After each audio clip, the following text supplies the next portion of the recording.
हरि बोल।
श्री भाई जी महाराज की जय, पूज्य श्री राधा बाबा की जय, पूज्य मैया की जय, अपने प्यारे भैया की जय, पूज्य दादा की जय, भक्तवत्सल भगवान की जय।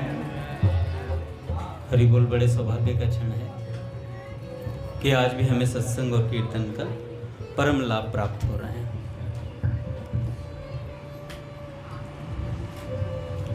अभी जब भैया आ जाएंगे तो फूलों की होली भी होगी थोड़ी सी। उससे पहले कुछ सत्संग की वार्ता सुन लेते हैं। आज हमारे भैया आए हुए हैं, दो भैया। कहाँ से आए हैं भैया? पंडित जी ना, आशुतोष त्रिपाठी जी। आशुतोष त्रिपाठी जी भोपाल से। अच्छा, बहुत बहुत स्वागत है भैया आपका।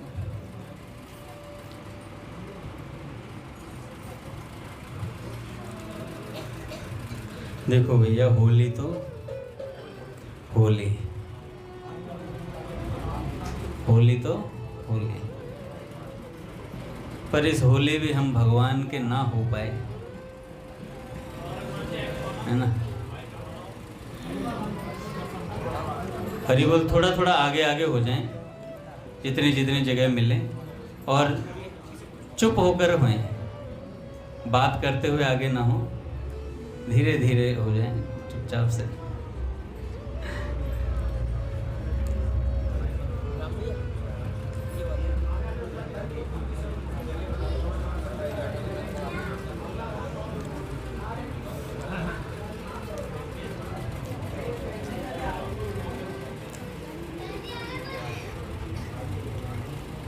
आराम से बैठें बिल्कुल।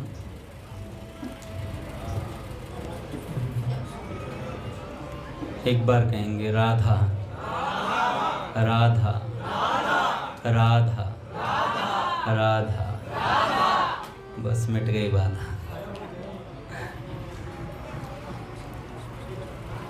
देखो, होली तो होली, और ऐसी कितनी होलियां होली, है ना।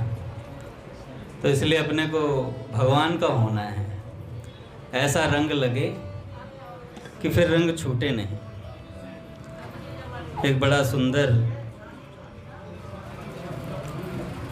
पद है,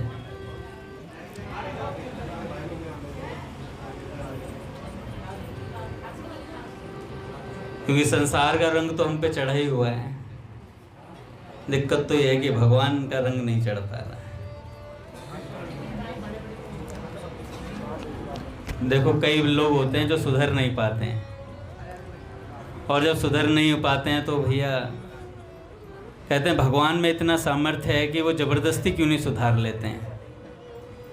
हाँ रघुनाथ जी, भगवान में इतना सामर्थ्य है, वो तो सब कुछ कर सकते हैं, तो ज़बरदस्ती क्यों नहीं सुधार लेते हैं। स्वामी जी से प्रश्न कर दिया किसी साधक ने कि महाराज जी, भगवान तो सर्व समर्थ हैं, जीव को ज़बरदस्ती क्यों नहीं सुधार देते हैं। तो स्वामी जी ने कहा कि भैया, ज़बरदस्ती का काम चोर डकैतों का होता है।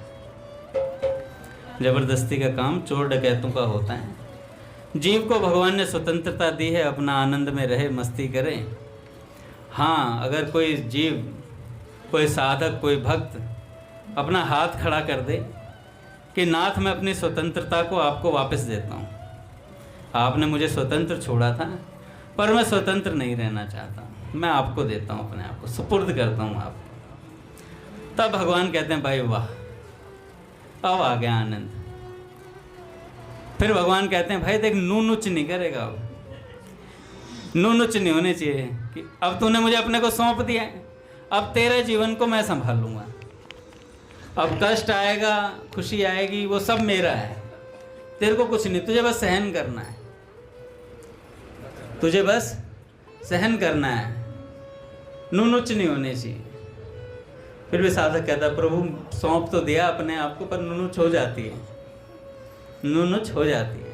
तो भगवान कहते कोई बात नहीं, मैंने वाचक शरणागति तेरी ग्रहण कर ली है, कोई बात नहीं, तूने अपने आप को बोल दिया है ना कि तू मेरा है, तो बस अब मैं देख लूँगा। पर भक्त भी कहता है नाथ, तोड़ फोड़ कर मुझे बना लो, प्रभु अपने मन के अनुकूल। कि मुझे तोड़ फोड़ कर जैसे भी हो अपने मन के अनुकूल बना लो नाथ। आपके मन के अनुकूल बनने पे ही काम चलेगा। अब जैसे हम लोग हैं, भैया हर साल समझाते हैं बेटा पक्के रंग से होली मत खेलना, फिर भी एक आधा बच्चा कुल्ला करा ही देता है, कहीं ना कहीं से आता है, दांतों में रगड़ देता है, आंखों में डाल देता है। ये होली का नशा है। अभी उतारेंगे भैया आकर के नशा उसका जो भी था। पर बात ये है कि देखो भैया, होली तो होली है। अब हमें प्रयास करना चाहिए, जब भी कोई त्योहार जाता है या आता है तो हमें एक मन में संकल्प करना चाहिए कि नाथ, इस बार तो मैं वैसा भजन नहीं कर पाया जैसा होना चाहिए था, पर अब प्रयास करूँगा। अब तक मैंने आज होली पे अपनी सारी खुरक मिटा ली, जितनी मेरे अंदर मस्ती थी, जो भी मैं करना चाहता था, किसी को रंगना चाहता था, किसी के नाक भींचना चाहता था, वो सब कर लिया मैंने। पर अब मैं प्रयास करूँगा नाथ, अब मैं आपका हो जाऊँ किसी तरीके से। स्वामी जी कहते हैं अपने आप को भगवान को दे दो। बड़ा मुश्किल होता है ये देना, क्योंकि जीव के अंदर इतना अहंकार होता है गिरधर, वो नहीं सौंप पाता अपने आप को। उसकी अपनी मान्यताएं होती हैं जो इस संसार से उसने सीखी हैं। पर करें क्या? इतना करो कि संतों की वाणी को सुनते रहो, है ना। मान नहीं पाए तो कोई बात नहीं, सुनते भर रहो, मान्यता में आ जाएगा, वो धीरे धीरे आ जाएगा। पूज्य बाबा एक भजन गाते हैं कि मेरो मन लगो बरसाने में, जहाँ बेराजे राधा रानी। मेरो मन लगो बरसाने में, जहाँ बेराजे राधा रानी। ओ मन हटो दुनिया दारी से, मन हटो दुनिया दारी से, जहाँ मिले हर पानी। ओ मेरो मन लगो बरसाने में, जहाँ बेराजे राधा रानी। मुझे दुनिया से नहीं कोई काम, मुझे दुनिया से नहीं कोई काम। मैं तो रटूं श्री राधा राधा नाम। ओ मैं तो रटूं श्री राधा राधा नाम। दर्शन करूं शुभ शाम, दर्शन करूं सुबह शाम। जहाँ बेराजे राधा रानी। मेरो मन लगो बरसाने में, जहाँ बेराजे राधा रानी। अब कहते हैं मेरे मन में न लागे कोई रंग, मेरे मन में न लागे कोई रंग। मैं तो रहूं संतन के संग, मैं तो रहूं संतन के संग। ओ मेरे मन में बढ़त उमंग, मेरे मन में बढ़त उमंग। बरसाना बरसाना ब्रज की राजधानी, बरसाना ब्रज की राजधानी। जहाँ बेराजे राधा रानी। मेरो मन लगो बरसाने में, जहाँ बेराजे राधा रानी। देखो भैया, मन ही तो लगाना है, मन का ही तो सारा खेल है।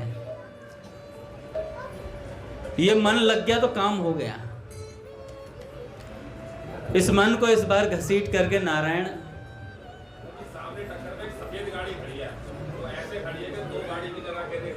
हरि बोल। सामने कोई सफेद गाड़ी खड़ी है, कृपया उसे गली के बाहर एकदम कृपया उसे ठीक कर लें, जिसकी भी है।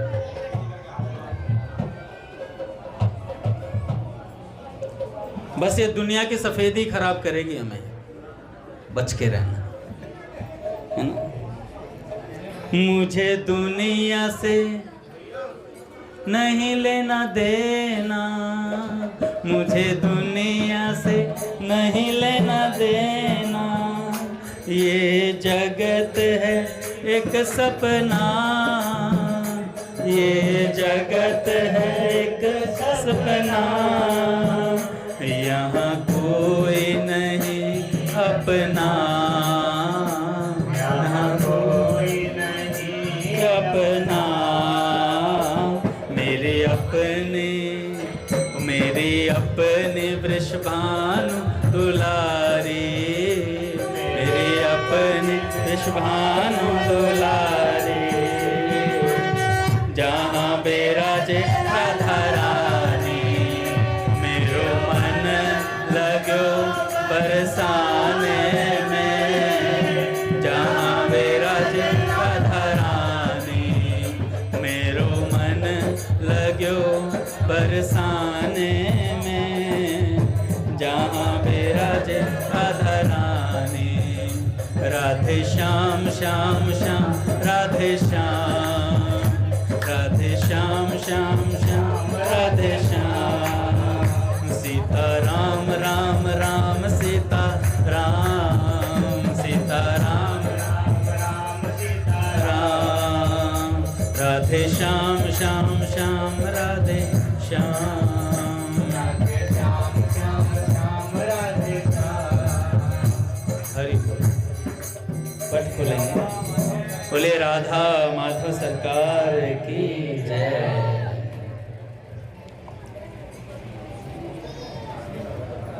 देखो भैया, हमें भगवान का रंग चढ़ाना है अपने ऊपर। रंग कैसे चढ़ेगा? रंग चढ़ेगा जिन पर रंग चढ़ा हुआ उनके संग रहने से, है ना? आप अकेले खड़े हो होली वाले दिन, 4 बंदे रंगे रंगाए आ रहे हैं, वो आपके पास से निकलेंगे, छोड़ेंगे नहीं रंगे बिना। तो ऐसे भैया जो भगवान के रंग में रंगे हुए, उनके आसपास खड़े रहोगे तो आपको रंग देंगे। आसपास तो रहना पड़ेगा।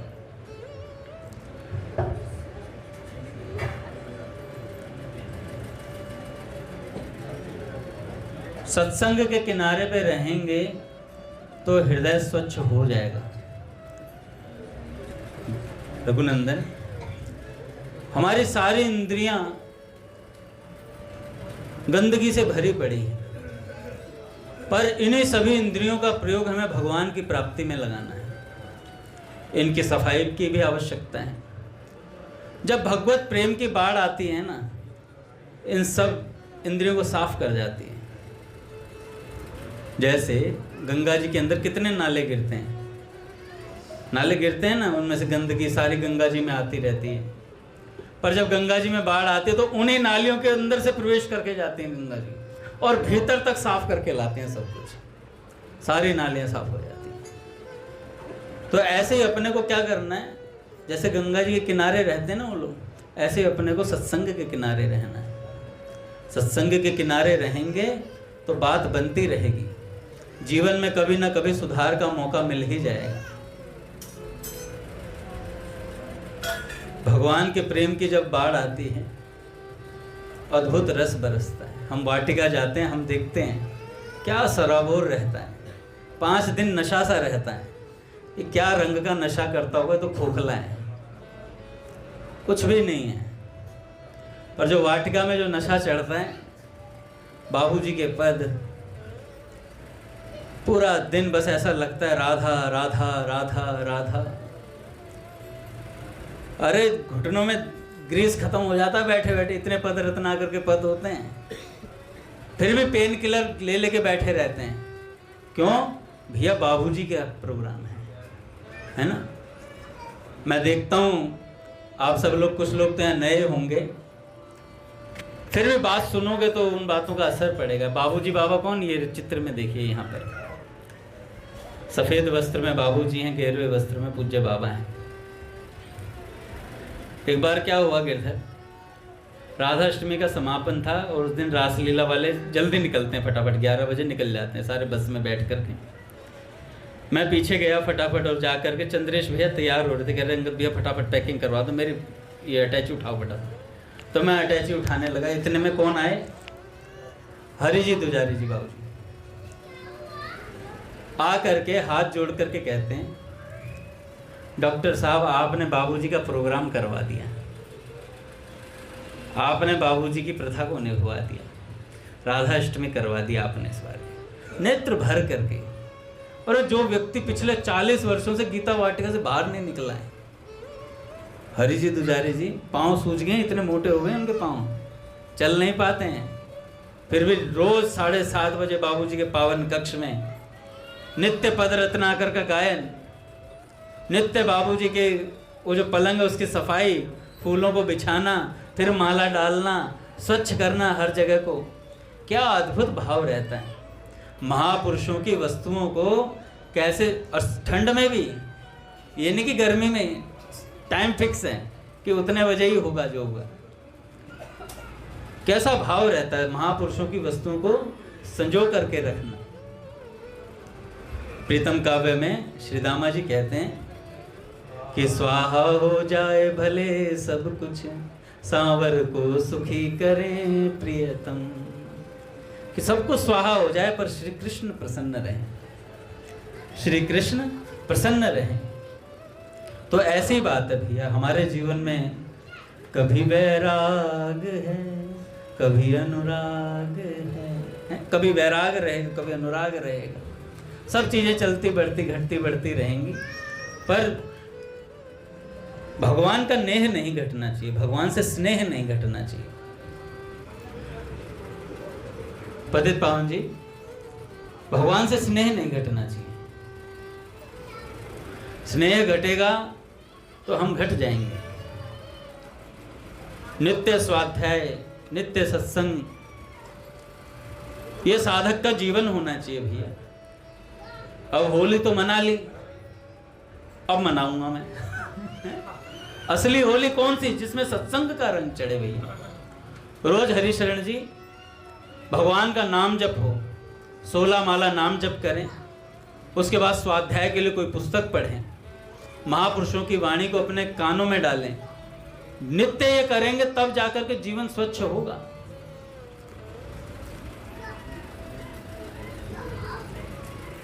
अमृताभ भैया कल अपनी बात चल रही थी ना, कई लोग कहते हैं कि भैया भगवान का भजन क्यों करें, भगवान मिलने को तो मिल जाएंगे भाई, है ना, हम तो भगवान के हैं। अरे अपन प्रेमी हैं भाई, प्रेमी तो प्रेमास्पद के लिए कुछ करता है ना भैया। तो ये जो भजन है ये क्या है? अपने प्रेमी को प्रेम के गीत सुना रहे हैं हम, तो प्रेम भरे गीत सुना रहे हैं, अपने प्रेमी के लिए कुछ कर रहे हैं भैया। क्या कर रहे हैं? उसको रिझाने के लिए कोई ना कोई प्यारा पद सुना देते हैं, कभी अष्ट छाप के पद सुना देते हैं, कभी पद रत्नाकर सुना देते हैं, कभी और रसिकों के पद सुना देते हैं। यही काम है अपने का, जिससे श्री कृष्ण प्रसन्न हो जाए वही काम करना चाहिए भी। एक बार पूज्य बाबूजी बाबा दौड़ते हुए आए, बाबूजी ने कहा कि आज निकुंज में एक बड़ी विलक्षण घटना घटी। कहने लगे क्या क्या? तो कहने लगे आज राधा रानी अपने पालित शुक सारिकाओं से कहती हैं कि आज से तुम ना राधा राधा नाम जपना। हो सकता है मेरी सखियां कहें कि राधा आत्म केंद्रिता हो गई, अपना ही नाम गवा रही है, राधा को अपना नाम प्रसन्न प्रिय लग रहा है, थोड़ा सा अपनी स्तुति गवा रही है। कोई बात नहीं, कहने दो, मुझे कोई फर्क नहीं पड़ता, पर इस राधा राम नाम से कृष्ण बड़े प्रिय प्रसन्न होते हैं। मुझे कोई आत्म केंद्रिता कहता रहे, कहने दो, कोई फर्क नहीं पड़ता, लेकिन श्री कृष्ण प्रसन्न होने चाहिए। तब बाबूजी ने जब ये बात बताई तो बाबा कहते हैं आजकल मैं भी राधा राधा ही करता हूँ बाबूजी। तो बाबूजी कहते हैं कि बाबा क्या मतलब है, पहले आप सोहम सोहम करते थे, फिर उसके बाद हरे कृष्ण करने लगे, अब वो भी छोड़ दिया, छोड़ पकड़ करके छोड़ रहे हो। नहीं पौतार महाराज, अब ये राधा राधा नहीं छूटेगा, अब ये राधा नाम नहीं छूटेगा। तो ऐसे बाबा भी है, जिससे भगवान प्रसन्न हो, वो बात होनी चाहिए। भगवान हमारे हृदय की गहराई को पकड़ते हैं, हमारा हल्का सा भी प्रेम है, स्नेह है। पूज्य भैया कहते हैं किसी की चाहत भी है तो भगवान मिल जाएंगे उसे, पर उस चाहत को और बढ़ा लेना चाहिए। उस चाहत को, पूज्य प्राची दीदी ने कहा, किसी को 10 साल बाद मिल जाएंगे, किसी को 15 साल बाद मिलेंगे, किसी को 20 साल बाद मिलेंगे। अब रघुनंदन जी को कहते हैं 10 साल बाद मिलेंगे भगवान तुम्हें। अब रघुनंदन जी बैठ गए, 10 साल बाद ही आऊंगा मंदिर। अब मंदिर 10 साल बाद आएंगे, जिस दिन भगवान प्रत्यक्ष दर्शन देंगे। नहीं भैया, उन्होंने कहा 10 साल तो मैंने कहा है। ज्यादा त्वरा होगी, व्याकुलता होगी तो हो सकता है 10 क्षण में आ जाए, 10 दिन में आ जाए, 10 मिनट में आ जाए, अगले 10 सेकंड में आ जाए, कोई भरोसा थोड़ी है। क्योंकि परम स्वतंत्र, न सिर पर कोई अपनी इच्छा है, इनकी मस्ती है प्रभु की अपनी। ना जाने कौन से गुण पर दया निधि रीझ जाते हैं। तो कौन से गुण पर रीझ जाएंगे?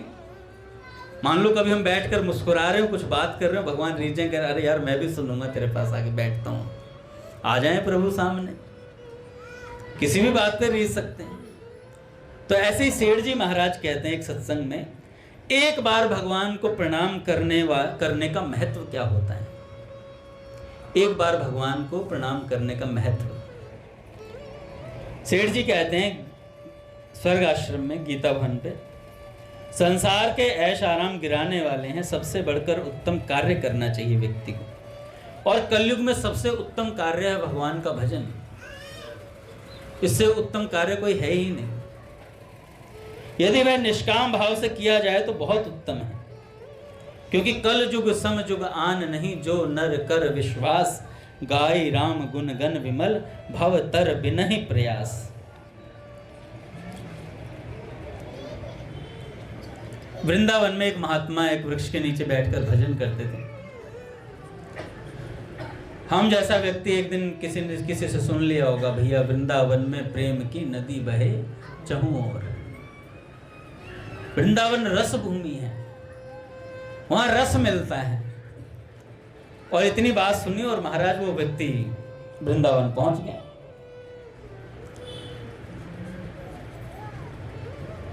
और पहुंच गया तो देखा एक महात्मा अपना करवा लेकर के वृक्ष के नीचे अपना भजन में मस्त थे। और जाकर उनसे कहने लगा, महाराज जी रस पिला दो। महाराज जी ने कहा, गन्ने का मैंने ठेला लगा रखा, रस पिला दो।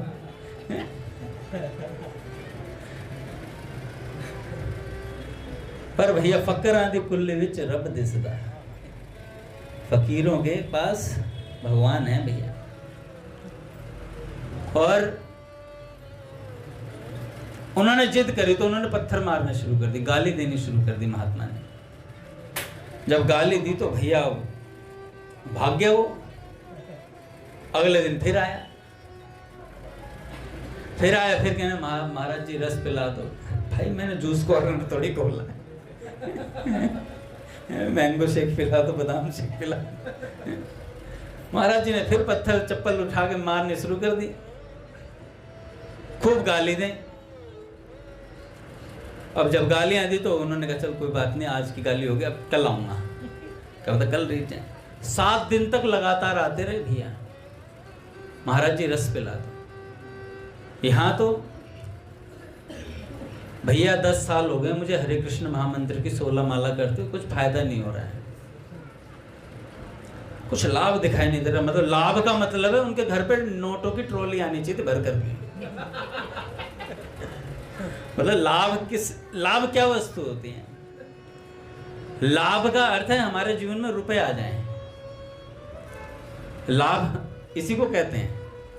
लाभ नहीं हो रहा जीवन में। अरे क्या लाभ चाहिए था भैया? भगवान का अनुराग बढ़ रहा है, इससे बढ़कर कोई लाभ है क्या? भगवान से प्रेम बढ़ रहा है, इससे ऊंचा कोई लाभ दिखाई देता है जीवन में?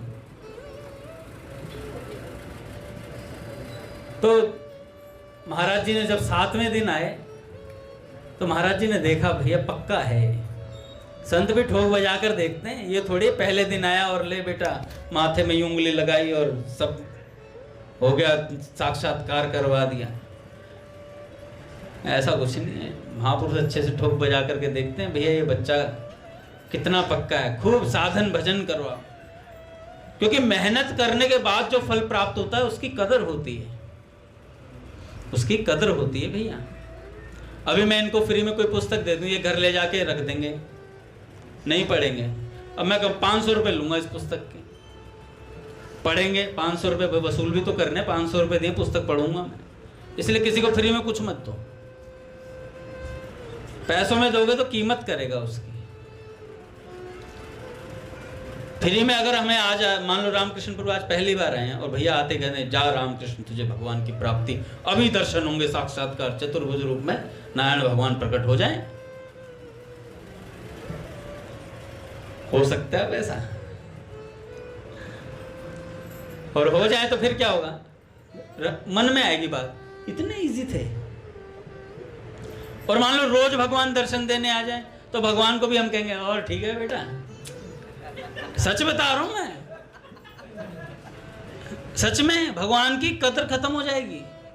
साथ में रहने लग जाएं तो हम भगवान को भी ऐसा समझेंगे अपने साथ ही तो रह रहा है यार, क्या है, ठीक है। ऐसे होता। मान लो गिरधर और ये हमारे ऋषभ प्रभु हैं, अब ये दोनों साथ रहने लगे। पहली बार जब ऋषभ आया होगा तब इसकी कीमत कुछ और होगी, अब साथ रहने लगा होगा तो तू तड़ाक भी चलता होगा, तू तड़ाक भी चलने लग जाता है चलने, अबे कलवे ठीक है ना, ऐसे बोलने लग जाते हैं। ये सब शब्द भी आ जाते हैं, पर आने चाहिए नहीं, पर आने चाहिए नहीं। इस बच्चे ने एक बार बोला था, मैं पूज्य बाल कृष्णदास जी महाराज जी को गुरु मानता हूँ। मैं इस बच्चे को तब भी देखता हूँ ना, जब भी मेरे को पूज्य वेणु विनोद कुंजवाले महाराज जी की याद आती है, तभी हृदय से आदर होने लग जाता है। हृदय में ऐसा मन करता है कि भाई मैं तो आता हूँ, इससे वसूल करता हूँ, ये क्या वहाँ से आकर के करो, इससे इतने पद गवाता हूँ, खूब पद गा, तो आदर घटने लग जाता है। पूज्य भैया आ गए महाराज। अच्छा आइए।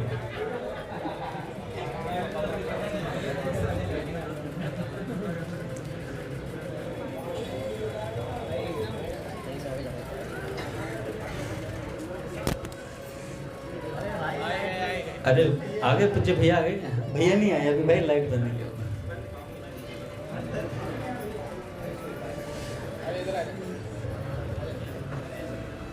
स्वाति बहन तो मतलब भैया नाम सुनते सोचती बस बटन दबाना, सेवा है स्वाति बहन। तो क्या होता है, अपने साथ अगर रहने लग जाएं भगवान तो उसकी कदर खत्म हो जाती है। जैसे हम गुरुजनों के साथ रहते हैं, गुरुजन के साथ जितना रहेंगे उतना क्या होता है कि गुरुजन को भी फॉर ग्रांटेड ले लेते हैं। अरे भैया क्या है, अरे भैया है? पर फिर भी साधक को बहुत सावधान रहना चाहिए। जो निकट रहते हैं ना गुरुदेव के, उन्हें बहुत सावधान रहना चाहिए।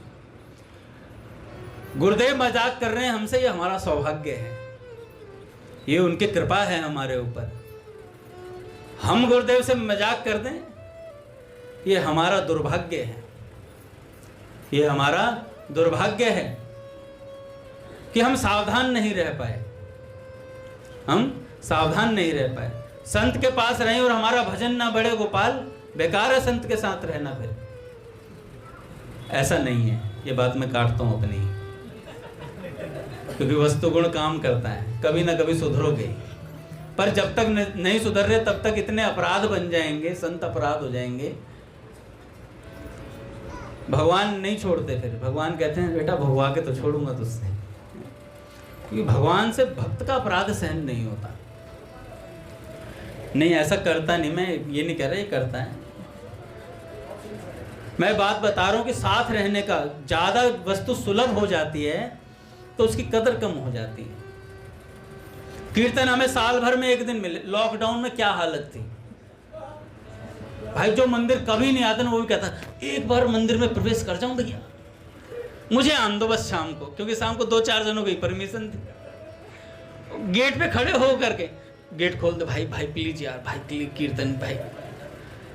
और जब सुलभ हो गया कीर्तन, रोज होने लगा, तो बुलाना पड़ता है कह करके, अरे प्रभु भाई आ जाओ प्रभु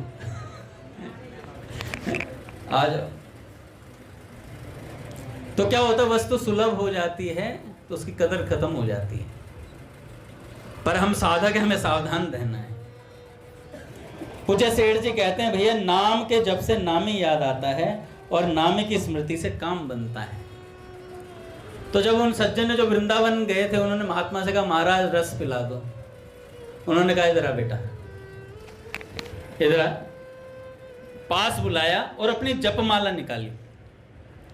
जपमाला निकाल के कहा अपना मुख खोल, और उस माला को निचोड़ दिया महाराज। निचोड़ा तो उसमें से रस निकला।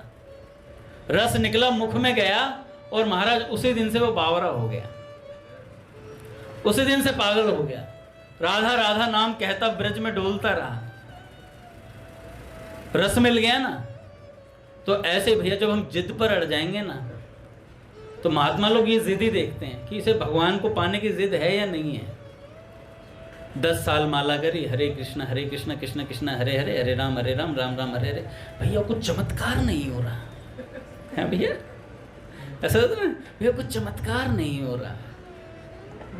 चमत्कार क्या होना चाहिए था, मतलब बकरी गायब हो जाए फिर प्रकट हो जाए, कुछ ऐसा होना चाहिए। चमत्कार हो जाए, भैंसिया गायब हो गई फिर प्रकट हो गई, ऐसा कुछ जादू देखना चाहते हैं। तो ऐसा नहीं भैया, हमारे जीवन में परिवर्तन आ जाए, हमारा जीवन भगवत उन्मुखी हो जाए, इससे बड़ा और कोई चमत्कार नहीं है हरिशरण।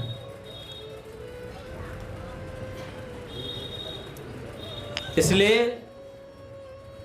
हाथ काम मुख राम, हृदय साची प्रीत। हाथ काम मुख राम, हृदय में सच्ची प्रीत होनी चाहिए। नेम टेम और प्रेम, सेठ जी की त्रिपुटी कि नियम से हो, समय से हो और प्रेम से हो भगवान का भजन, तो काम बन जाता है। एक संत थे नंदगांव में, एक टीले पे जाकर के रोज चले जाते थे। तो गुरु जी का जो चेला था ना वो देखा करता था गिरधर, वो चेला रोज देखता कि गुरु जी कहीं जाते हैं सुबह सुबह। चेलों का स्वभाव होता है, चेला चाहता कब गुरु बनूं मैं। गुरु जी के तल्लों पे तेल लग रहा है तो चेला भी चाहता सरसों का तेल मेरे भी तल्लों पे लगे, बहुत पैर फट रहे हैं, तरावट सी आ जाए थोड़ी। पर गुरुजी के जो तेल लग रहा है बेटे, गुरुजी ने कितनी मशक्कत करी है भगवत प्राप्ति के लिए, वो नहीं जानते हम लोग। कितना साधन भजन किया है। हम ये तो देखते हैं गुरुजी आराम से रह रहे हैं, पर उस आराम तक वो आराम नहीं, वो राम है। क्योंकि पायो परम विश्राम राम। तो उन्होंने खूब साधन भजन किया। तो गुरुजी रोज जाते, तो चेला देखते यार गुरुजी कहीं जाते हैं, तो गुरुजी का पीछा करने लगा। गुरुजी का पीछा करने लगा तो क्योंकि गुरुजी जब वापस आते तो गुरुजी की आंखें लाल मिलती थी एकदम, जैसे बहुत रो करके आए हों। तो चेला रोज जाता और जा करके वापस आया था, पता नहीं डर के मारे, कह रहा आज तो पता करके रहूंगा। गए और महाराज देखा तो पर्वत के दूसरी साइड जाकर के देखा तो गुरुजी क्या कर रहे हैं, एक गधे को देख रहे हैं। रघुनंदन वो एक गधे को देख रहे थे और उस गधे को देखते देखते रुदन कर रहे हैं खूब। गधा लोटम लोट है ब्रजरज में। तो चेले ने देखा और वापस आ गया कुटिया पर। आकर गुरुजी से पूछने लगा, गुरुजी अब उस गधे को देख करके क्यों रुदन कर रहे थे? तो गुरुजी ने कहा कि बेटा आज तक इस गधे जितना भाव भी हमारे अंदर नहीं आया है। कैसे ब्रज रज में वो लोट मार रहा है, इतना भाव भी हमारे अंदर नहीं आ रहा है। हमें डर लगता है कि हमारे कपड़े गंदे ना हो जाएं। पूज्य भैया कहते हैं नर कपड़न को डरत है, नरक पड़न को ना है। कपड़े गंदे ना हो जाएं और पूरा जीवन निकल के खराब हो गया, उसका कुछ नहीं। तो भैया इन महात्माओं से हमें सीख मिलती है।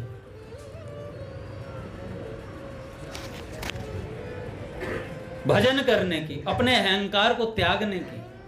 कल मैं बता रहा था ना, हरगुलाल जी ने प्रियाशरण बाबा से कह दिया, बाबा हम नहीं होते ना तो ब्रज में कोई ज्यादा दर्शन हम ही करा सकते हैं दर्शन। हरगुलाल जी बड़े सेठ थे। प्रियाशरण बाबा ने कहा कि भैया बात ऐसी है, तेरे भरोसे भजन नहीं करा है। तत्काल उनकी कुटिया को, उस जगह को छोड़ करके चल दिए, जीवन भर आए नहीं वापस। ऐसे ऐसे महात्मा है महाराज 42-40 किलोमीटर जाकर के सत्संग सुना करते थे ब्रज में। धतिंगा बाबा वो जाते थे सुनने के लिए सत्संग। ये महात्मा रस में भरे रहते हैं गिरधर। पूज्य भाई जी जब रतनगढ़ जाते तो वहां पर पूज्य बाबा के साथ जाया करते थे। सुबह सुबह निकलते तो साधु कृष्ण प्रेम जी पीछे पीछे हो लेते थे। जब पीछे पीछे होते तो पूज्य भाई जी चलते, बाबा चलते। अच्छा, भाई जी बाबा को गोपी गीत सुनाते हुए जाते थे। गोपी गीत सुनाते तो बाबा भैया नशे में आ जाते, एकदम भाव अतिरेक हो जाता और गिरने लगते बार बार।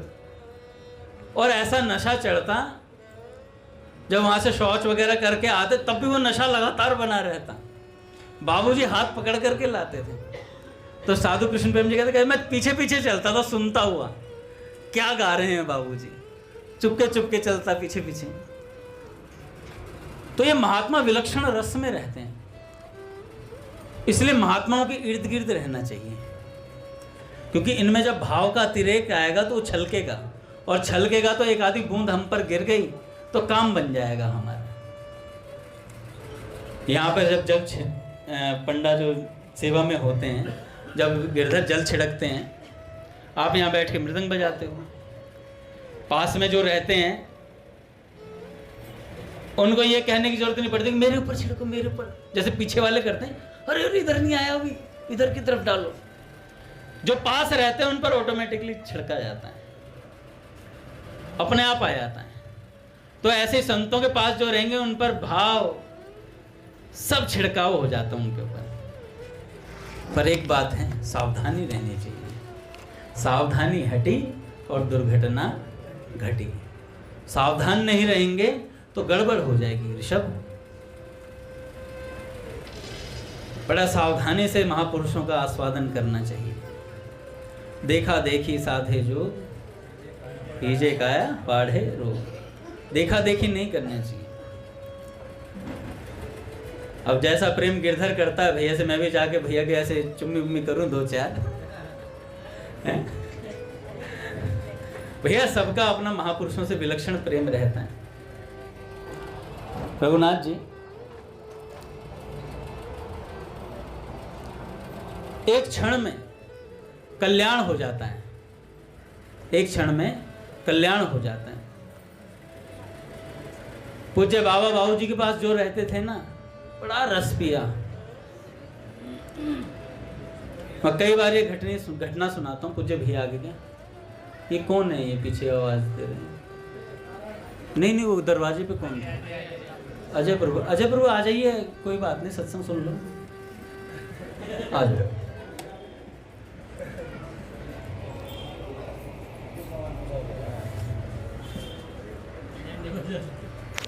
वो धुन सीख रहा होगा ना, कुछ प्रैक्टिस कर रहा है। भैया आएंगे ना, ये अरे प्रैक्टिस कर रहे हैं। अब क्या हुआ, एक व्यक्ति आया। मैं कई बार ये घटना सुना चुका हूं, फिर सुनाता हूं।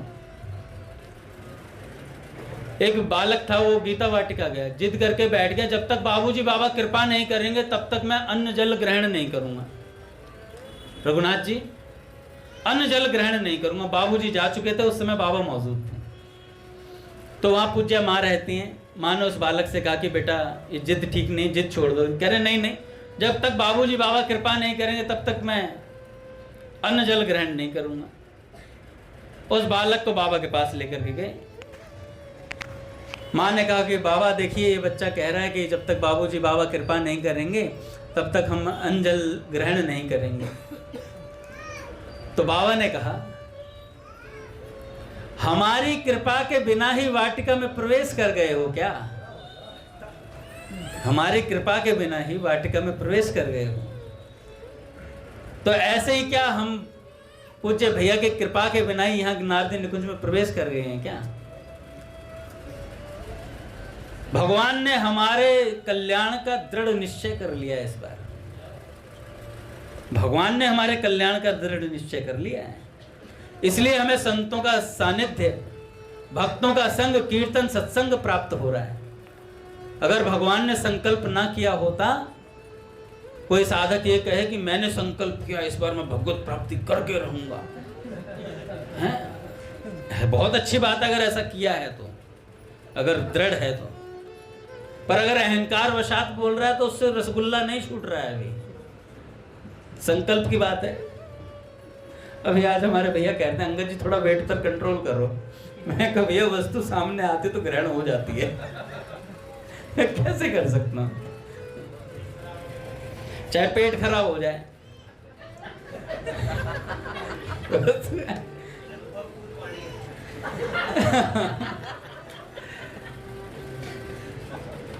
अच्छा चलो अब हंसी रहते एक बात और, अरे भजन करते करते ना भगवान का स्वभाव आ गया हमारे अंदर।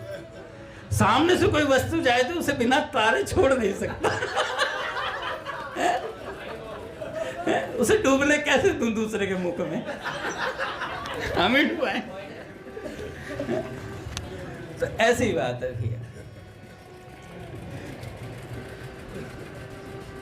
क्या बता रहा था मैं? हमारे ऊपर भगवान ने हमारे कल्याण का संकल्प ले लिया, इसीलिए हमें नाम मिला है। संत कैसे कृपा करते हैं? एक अयोध्या के कोई महात्मा थे, उनके खेत थे।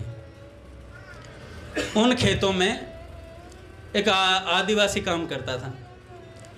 अच्छा वो क्या करता, वो महाराज जी क्या करते थे, सब जितने भी नौकर थे ना उन सब के लिए प्रसाद बना करके ले जाते थे, बिना प्याज लहसुन का, सात्विक भोजन। अब वो क्या करता है, उसको मछली खाने का शौक था। वो क्या करता है, एक तालाब सा था उसमें मच्छी पकड़ लेता और मच्छी खाता। एक दिन महाराज जी गए तो महाराज जी ने देख लिया कि मछली पकड़ रहा है। तो महाराज जी ने कहा कि देखो भैया अब तुम यहाँ से कहीं और काम ढूंढो, कहीं और काम कर लो, क्योंकि मेरे यहाँ ऐसा चलेगा नहीं। मैं तुम्हारे लिए इतना सात्विक भोजन बना के लाता हूँ फिर भी तुम लोग ऐसा करते हो। तो उसने कहा कि महाराज मुझे क्षमा कर दो, मैं आगे से ऐसा नहीं करूँगा, मुझ पर कृपा करो। पर एक बात बताइए महाराज जी, मेरा कल्याण कैसे होगा? मेरा कल्याण कैसे होगा? जब कोई महात्मा से प्रश्न पूछ दे कि मेरा कल्याण कैसे होगा, तो समझ लो भगवान से मिलना चाहते हैं। और महाराज तत्काल महाराज जी ने कहा बेटा सीताराम सीताराम करो, तुम्हारा कल्याण हो जाएगा। और महाराज वो जो था, वो जो खेत में काम करता था, जैसे समय मिले तुरंत राम राम राम राम राम राम राम राम राम राम। जब भी उसे समय मिलता महाराज वृक्ष के नीचे बैठता खेत में और राम राम राम करना शुरू कर देता, खूब राम नाम जपता। अब इतना राम नाम में उसकी आसक्ति होगी, वो रह ही नहीं पाता था भगवान के नाम के बिना। जब राम नाम जपने लगा तो एक दिन क्या हुआ, स्वप्न में उसके एक संत प्रकट हुए। उन संत ने कहा कि तू ये भगवान का नाम छोड़ दे वरना तू जल जाएगा सारा।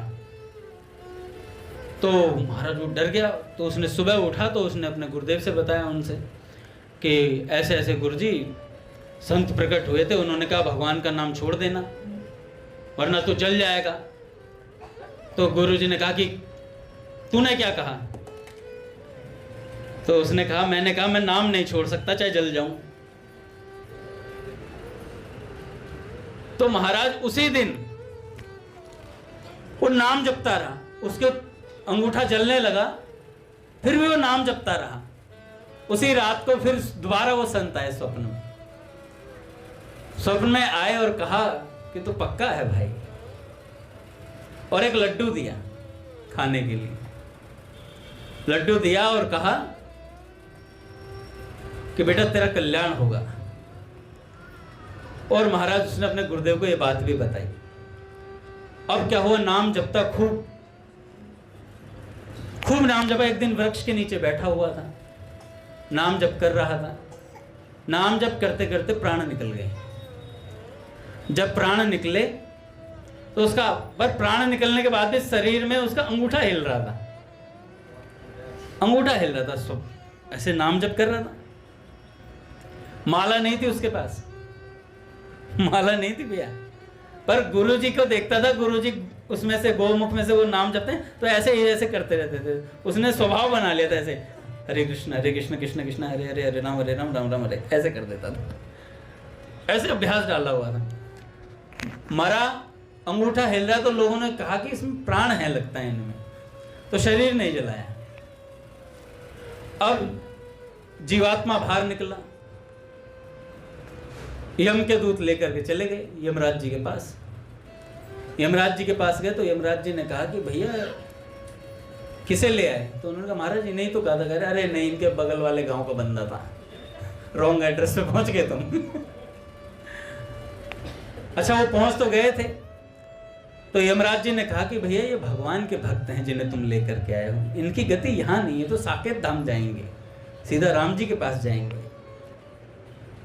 तो उन्होंने सारा वो दिखाया और उन्होंने कहा कि पूछा उसने, आदिवासी ने, कि मैं साकेत धाम जाऊंगा, कब जाऊंगा? तो उन्होंने तिथि भी बता दी यमराज जी ने कि तुम इस तिथि में जाओगे। वो यम के दूत वापस आए, वहीं खेत में उनको वापस से उनके प्राण आ गए। प्राण आ गए तो अपने गुरुजी के पास गए, गुरुजी से जाके कहने लगे गुरुजी ऐसे ऐसे बात घटी मेरे साथ, और उन्होंने कहा कि तुम साकेत धाम जाओगे इस तिथि को। तो गुरुजी ने कहा बहुत अच्छी बात है बेटा। जब वो तिथि आई उसी दिन उनका जाना हुआ महाराज, और सीधा राम जी के पास पहुंचे, सीधा राम जी के पास पहुंचे, सीधा भगवान के धाम। तो देखिए महाराज, कोई कितना से कितना पापी क्यों ना हो, संत की शरण में आ गया तो संत कल्याण करके छोड़ दें। आज भैया बता रहे थे, कल भी भैया ने यहीं से बताया था कि कोई ये पूछ लेता है पूज्य भैया से क्या भगवान मुझे मिलेंगे? अगर उसने पूछ लिया तो भैया हमेशा यही कहेंगे कि हाँ मिलेंगे, और भैया ने कह दिया मिलेंगे तो मिलेंगे भैया। एक भगवत प्राप्त संत अगर एक बात कह दे, क्योंकि पूज्य बाबा जब गिरिराज परिक्रमा में एक छोटी सी बालिका 3 साल की घूम रही थी, तो उस बालिका से बाबा ने कहा, पूज्य राधा बाबा ने, बेटिया तुम्हारा विवाह श्री कृष्ण से करा दे क्या? हरि बोल। पूज्य भैया आगे महाराज, श्री राम जय जय राम